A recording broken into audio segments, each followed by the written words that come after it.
আমি লাখ মানুষের সামনে বক্তৃতা করতে পারি, মেঠো বক্তৃতা, কিন্তু দুইজন জ্ঞানী মানুষের সামনে বক্তৃতা করা আমার জন্য বড় কষ্টকর ব্যাপার, কারণ আমি এগুলো বুঝি না। গ্রামের একজন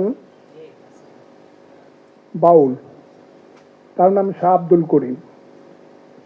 তার একটা গান আছে, অনেক গান আছে, একটা গান হইল আগে কি সুন্দর দিন কাটাইতাম।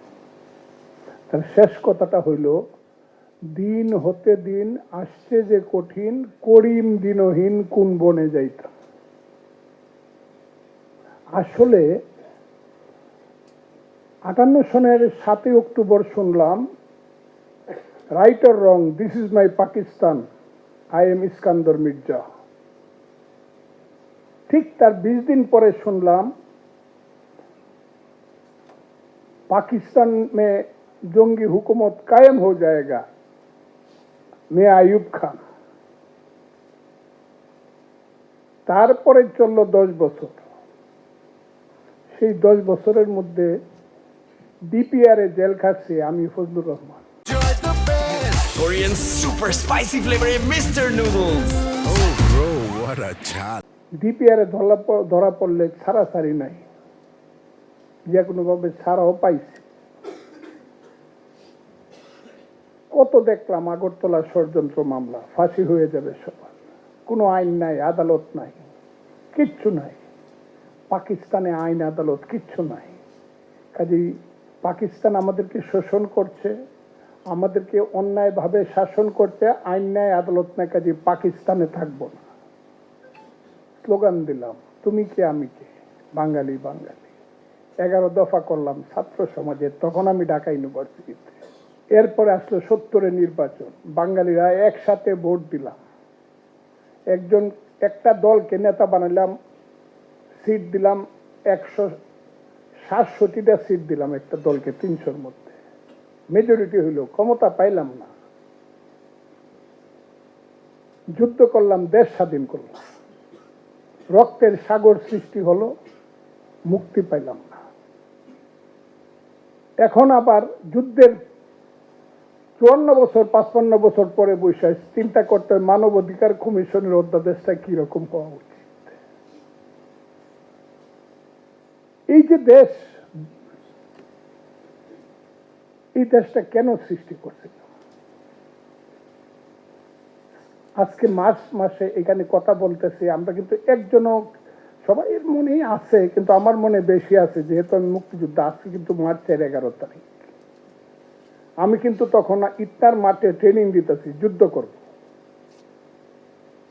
সেই মার্চ মাসে বসে আজকে আমাকে, এই স্বরাষ্ট্রমন্ত্রী সব আছে বলে কথাটা বলতেছি, আমাকে একদিন দেখতে হইলো, হঠাৎ করে একটা ভাষণ বাজানোর জন্য একটা ছেলেকে এমন পিটানো হচ্ছে যে ও মরেই যাবে।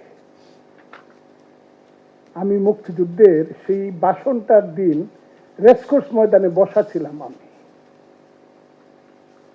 আমার জায়গাটা আমি হিসাব করে রাখছি রেসকোর্স ময়দানে। ওই ভাষণটা বাজানো, একটা ছেলেকে মেরেই ফেলবে, আর আরেকটা মেয়ে মায়ের মতো চেষ্টা করছে, একটা সাপ যেমন একটা বাচ্চা শিশুকে ঘেরাও করলে পরে বাঁচাইতে চায়, আরেকটা মেয়ে, আর কেউ বাঁচাইতে আসতেছে না। আমি দেখলাম, দেখে মনে হইলো আমার চোখটা কি অন্ধ হয়ে যাওয়া ভালো? মানবাধিকার তো বলছি, একটা ভাষণ বাজানোর জন্য একটা ছেলেকে এইভাবে পিটাতে হবে কেন? আমরা কিন্তু সবাই এখন নিষ্ঠুর হয়ে গেছে, সবাই। এই যে গত 2টা সরকার গেল, 15 বছরের একটা সরকার, ফ্যাসিস্ট সরকার, বা 3বার ইলেকশন করলো, একবার বিনা ভোটে, একবার দিনের ভোট রাতের নিশিরাতে করলো, আর একবার আমি আর দামি ইলেকশন করলো। বাংলাদেশটা তো গণতন্ত্র শেষ করে দিল, তারা চলে গেল। এরপরে ওই যে বললাম, দিন হতে দিন আসছে যে কঠিন, আসলো 18 মাসের আরেকটা সরকার, নোবেল প্রাইজ পাওয়া লোককেও আনলাম, আইনা দেখলাম। এখন দেখেন আপনারা পত্রিকাতে কি বেরোচ্ছে।